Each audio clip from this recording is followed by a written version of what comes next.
우리 오늘 말씀은 에스겔 16장 30절부터 34절에 있는 말씀으로 정말 많이 이상한 악한 상황, 정말 많이 이상한 악한 상황이라는 제목으로 하나님 말씀 증거하겠습니다. 여러분, 우리가 흔히 사용하는 말은 아니지만요, 혹시 성매매라는 말을 들어보셨습니까? 들어보셨죠? 네. 성매매. 성매매가 뭐죠? 네, 그겁니다. 네, 돈 등을 주고 자신의 성욕구를 채우는 것, 그것이 성매매죠. 이 모습은 좋은 모습입니까? 좋지 않은 모습입니까? 다 알죠, 이것도. 남자든 여자든 이러한 행위가 뭔가 잘못됐다, 이상하다라는 것 압니다. 그런데 알면서도 이 일은 일어납니다. 시대가 갈수록 이런 일이 줄어들 것 같지만 줄어들까요? 오히려 더 늘어납니다. 좋은 시절이 되면 그쳐질 것 같지만 그쳐지지 않고요. 교육 수준이 높아지면 좋아질 것 같았지만 그렇지 않습니다.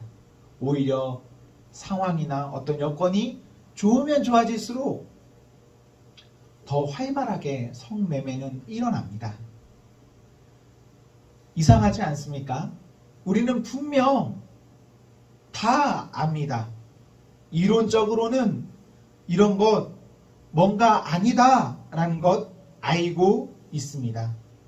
그러나 알면서도 아는 것과는 전혀 다르게 사는 것이 우리 시대입니다.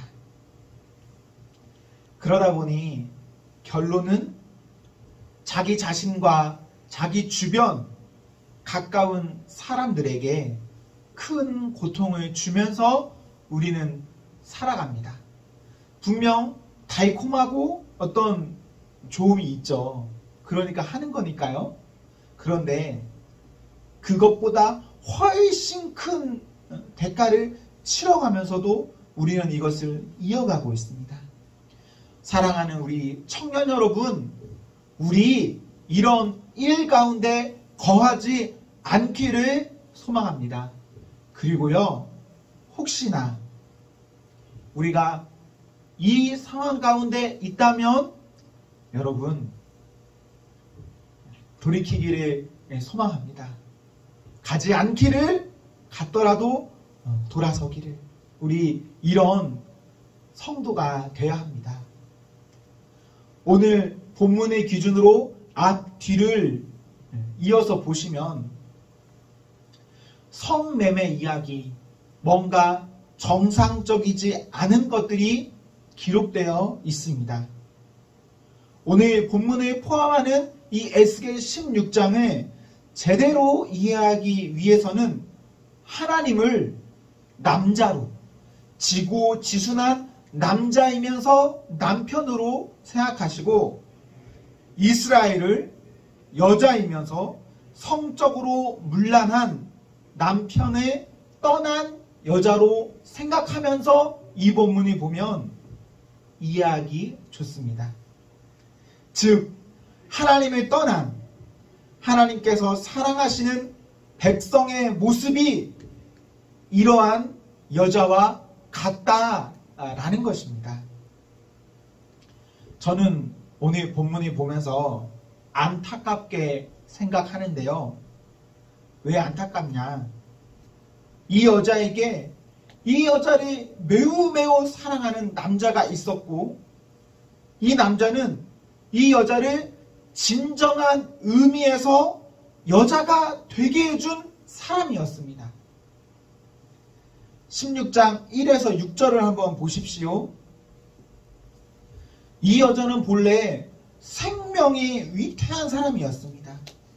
그때 남자가 살려주었습니다. 7절과 8절에 보시면 결혼할 때가 되었으나 여자가 가진 그 과거의 상처로 결혼하지 못할 때 이 남자와 결혼하였습니다. 9절에서 14절에 보시면 남자는 이 여자의 상처에 함께하고 또 그 아픔을 함께 회복시키려고 지극정성으로 보살펴 13절, 14절 세상에 소문날 만큼 마치 왕비처럼 만들어 주었습니다. 그런데 이 여자가 오늘 본문과 같은 일하기에 이르렀습니다. 우리가 본문의 배경을 이렇게 들으니까 이 여자 진짜 나쁘다. 이건 단순히 성매매 정도가 아니라 사랑하는 남자를 완전히 저버리고 전혀 상상할 수도 없는 길로 갔다는 것을 생각해 볼 수 있습니다. 어떻게 이럴 수 있을까? 혹시 여러분 이렇게 생각하십니까? 그런데 이게 사람입니다. 이게 이스라엘 백성들의 모습입니다. 또 여기에 과거 일, 남의 일 그렇게만 보지 마시고 나를 집어넣어 보십시오. 우리를 집어넣어 보십시오. 우리가 하나님 앞에 정말 큰 사랑을 받았지만, 은혜를 받았지만, 그럼에도 우리 하나님 앞에 그 사랑받은 여자의 모습으로 함께 사랑하며 그 지고지순한 남자에게, 하나님께 나아가고 있습니까? 우리 곰곰이 생각해보면 정말 남다른 독특한 은혜를 받았습니다. 그러나 그 독특한 은혜가 순간 무뎌졌고 잊어버렸고, 이런 것이 원래 있는 듯 원래 내 것이냐, 그렇게 되어버렸습니다. 그러다 보니 관계도 잊어버리고 은혜도 잊어버리고 나만 남았고, 나를 위해서는 무엇이든 할 수 있는 그런 사람이 되어버렸습니다. 사랑하는 성도 여러분, 나 아닌 다른 사람에 대해 이야기할 때는 할 말이 무척 많은 게 사람입니다. 그런데 우리 신앙생활하는 과정에서 다른 사람과 하나님 보지 말고 나와 하나님을 보셔야 하고, 우리의 관계가 어떠한지를 보아야 합니다. 우리 하나님과의 아름다운 관계, 사랑의 관계, 좋은 관계 맺고 있습니까? 혹시 우리 바람피고 있는 거 아니죠? 아니기를 소망하고, 혹시 그렇다면 여러분 지금이라도 돌이키면 됩니다. 그럼 돼요. 본문 30절 31절에 보십시오. 사람의 마음이 얼마나 약한지, 마음이 얼마나 교만한지, 길 곳곳에 매춘을 위한 집을 짓습니다. 광장 등 그 어떤 공개적인 장소에 명백한 목적이 있는 집을 짓습니다. 31절 후반절부터 34절의 내용을 보시면 아주 이상한 내용이 있는데, 이 여자 지금 뭐 하고 있습니까? 눈으로 한번 보세요. 31절 후반절부터 34절. 이 여자의 모습은요, 성을 매매하는 모습이 아닙니다. 성을 어떻게 하고 있죠? 매수하는 모습입니다. 오히려 사고 있어요. 다른 상황이 있기는 하지만 흔하게는 여자가 성을 팔고 남자가 삽니다. 그런데 본문은요, 여자가 소문날 만큼 귀한 존재로, 마치 왕비와 같은 존재로 된 상태에서, 그러면 그런 여자가 사람들 앞에 얼마나 당당하게 나갈 수 있고, 혹시 자기 성에 판다면 또 얼마나 값비싸게 팔 수 있겠습니까? 그런데요, 오히려 반대로 아주 적극적으로 열심히 집을 지어가면서 장소를 잘 꾸며가면서 성을 매수합니다. 지금 이러한 상황은 지금 현재 우리의 기준으로 봐도 정말 흔치 않은 일입니다. 그리고 이 여자가 어떻게 여기까지 왔는지, 이 남자와의 이 배경적인 것까지 생각해 보면 정말 많이 이상한 악한 상황입니다. 사랑하는 성도 여러분, 우리 지금 이런 것 보면 나쁘다 할 것입니다. 그런데요, 남의 일로만 말만 하지 마시고, 우리도 이럴 수 있는 사람이고 또 이럴 수 있으니 이러지 않기를 기도하며 이러지 말아야 합니다.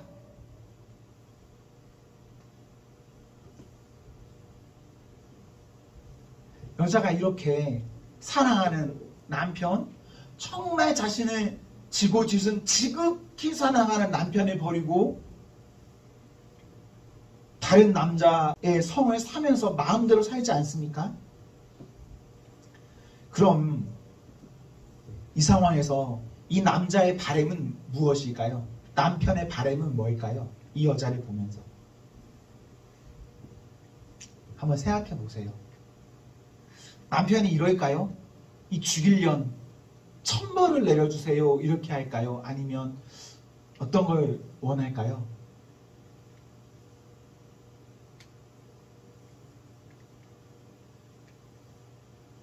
물어보고 싶은데 물어볼 수가 없네.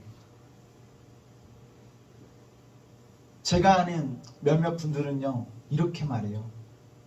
저는 내 남편, 내 아내가 바람피면 절대 용서하지 않고 무조건 갈라서고 죽여버릴 겁니다. 여러분도 그렇죠?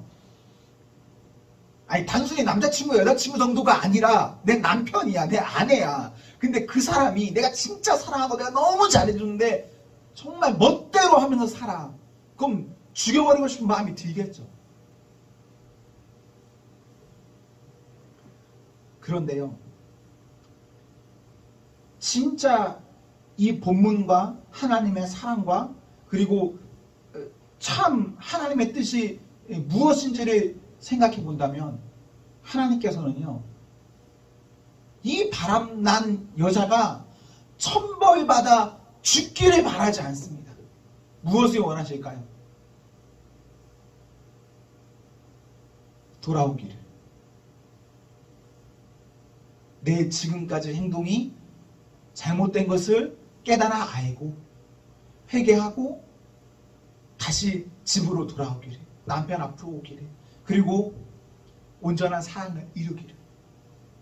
이것이 하나님의 사랑입니다. 우리는 이것을 잘 이해 못합니다. 받아들이기 어렵습니다. 그런데 하나님의 사랑은 이런 겁니다. 이유야 어쨌든 어떠한 죄로 어떻게 갔든 하나님께서는 그 사람이 살기를 바라시고 그 사람의 관계가 끊어지는 것 아니라 형통하기를 바라십니다. 41절 보세요.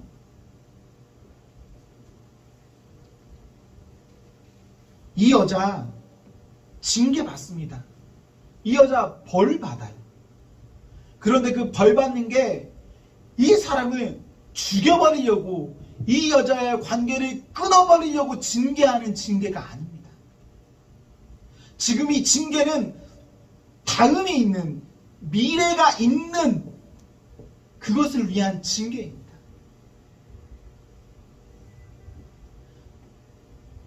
60절부터 63절에 있는 내용을 눈으로 보시면 하나님께서는 그 사랑하는 백성을 위한 약속을 기억하십니다. 그리고 끝까지 사랑하십니다. 그래서 그들이 그 잘못된 것을 깨달아 알고 부끄러워하고 다시 하나님 앞에 돌아와서 함께 하기를 바라는 것이 참 사랑하시는 하나님의 마음입니다.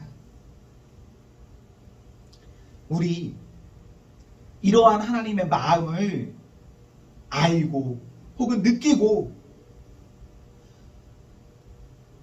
더 이상 하나님의 마음을 나를 사랑하는 그분을 아프게 하지 아니하고 그 관계의 아름다움을 위해서 함께하기를 기원합니다.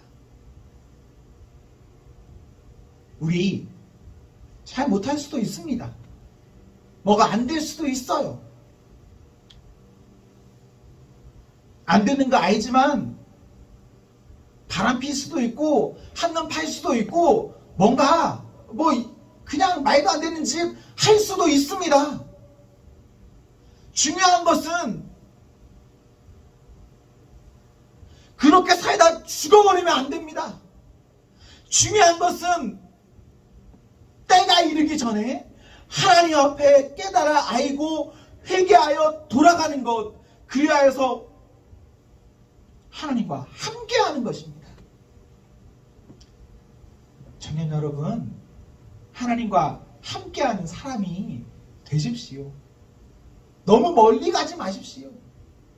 여러분이 집에서 예배드릴 수도 있고 여러분이 어떤 장소에서 어떻게 살든 다 괜찮습니다.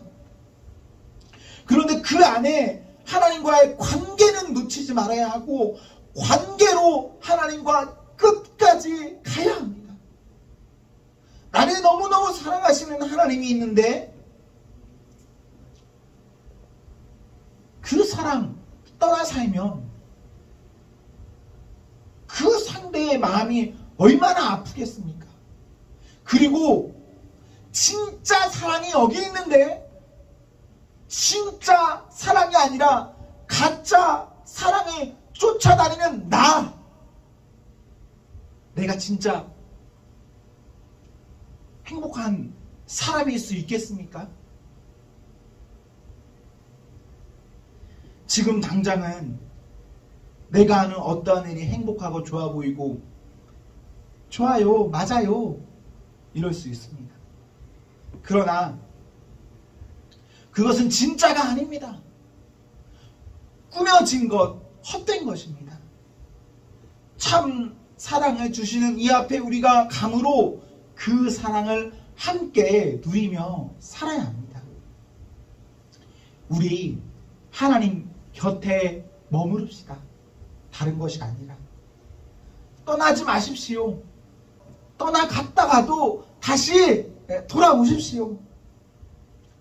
하나님 우리를 기다리십니다. 여러분이 어떤 사람이라 해도 하나님 여러분 우리 나를 기다리십니다. 이러한 은혜 가운데 우리가 살아가기를 소망합니다. 정말 많이 이상한 악한 상황이 우리 주변에 너무 많습니다. 끊어내고 하나님 앞에 가는 성도 되십시오. 기도하겠습니다.